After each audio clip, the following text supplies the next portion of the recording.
মিজানের ভাতের হোটেলে ভাত খাইতে গেছিলাম। গিয়ে দেখি ভাত চুলায়। মিজানকে এক ঝলক দেখা গেল, ইউটিউবার আর সেলফিকারীদের নিয়ে বিজি। কিছুক্ষণ দাঁড়ায় থাকার পর এক পাতিল ভাত নামছে। Buffet system. প্লেট হাতে নিয়ে ভাতের সামনে যেতে যেতেই ভাত প্রায় শেষ। ১০০ টাকা টোকেন দিতে হবে মাংস নেওয়ার সময়। আমার টোকেন নাম্বার 68। গরুর মাংস ছাড়া আর কোনো আইটেম নাই। এক পিস নিছি, পুরোটাই থকথকে চর্বি। মিজানের দাবি, তার দোকানে ৫০ গ্রাম ওজনের মাংসের পিস দেওয়া হয়, হাড্ডি চর্বি নাই। এনিওয়ে, আমার অত মাংসের ক্রেভিং নাই, চর্বি খেতেই ভাল লাগে, ফলে আমার কমপ্লেন নাই। টোটাল ব্যবস্থাপনায় ৪-৫ জন নিয়োজিত আছে।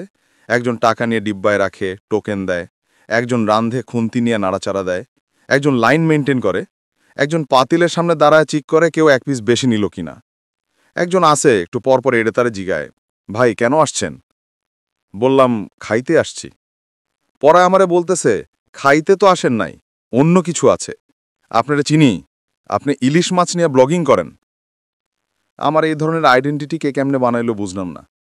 এদের সাথে তর্ক করি নাই, সরে আরেকখানে গিয়ে দাঁড়াই। বসার জায়গা পাই না। ভাত নিয়ে ফুটপাথে দাঁড়ায় দাঁড়ায় খাইতেছি।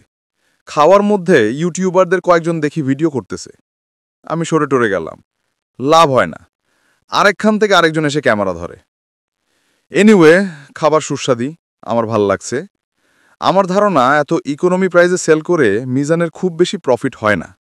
মহল্লার গরিব হোটেলগুলোতে এই সাইজের মাংস কমপক্ষে ৪ টুকরা করে ১৭০ টাকা বিক্রি করে, সাথে ভাত ১৫ টাকা প্লেট। মিজানের দোকানে ইচ্ছা মতো ভাত, ঝোল, আলু নেওয়ার সুযোগ আছে। আগে মিজান একা হাতেই রান্নায় বিক্রি সব করত। এখন ইউটিউবাররা পাগল বানায় ছাড়ছে তারে। মন মতো ফুটেজ না পেলে লোকেরা গালাগালি করে। কোনখান থেকে এক কবি আসছে, মিজানকে নিয়ে ছন্দ মিলায় কবিতা লিখছে।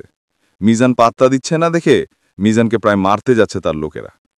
ফলে মিজানরে দোকানে সারাক্ষণ পাওয়া যাবে না, সে একটু পরপর পলায় যায়।